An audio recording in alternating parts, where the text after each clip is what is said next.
As we saw some small hail here in the Midlands area, not only in Columbia, but Sumter, Elgin, and other areas as well. Oh yeah, the pictures and video are incredible on this breaking news story with mix of sun and clouds earlier today in Winsboro. And then our weather watchers and our folks on Facebook started sending in more photos of how quickly things changed. This is some video of that hail that fell just a short time ago. Pea-size hail reported in most of the areas, also marble-size hail falling.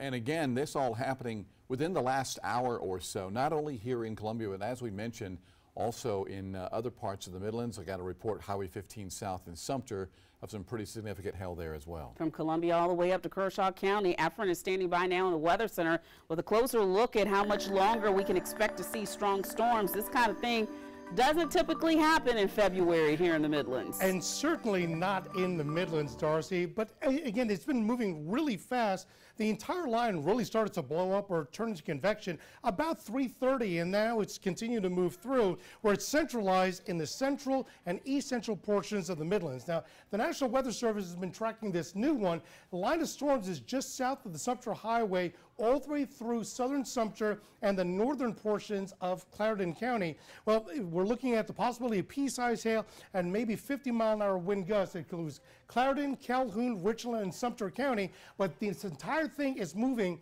at 55 miles an hour. It is moving very quickly. So into Creston, 748, Manning at 840, Bloomville in the southern portion of Clarendon County by 950.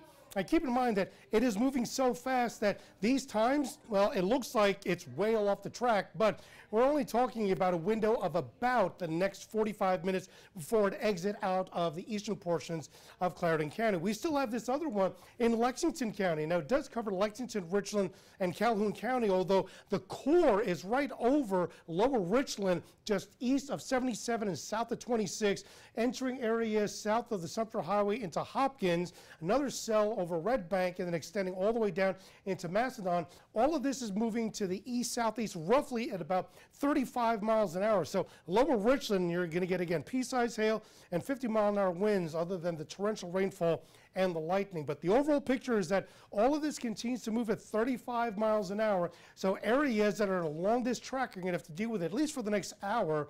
We'll show you when it all ends coming up in just a few minutes. All right, Efren, thank you so much. Now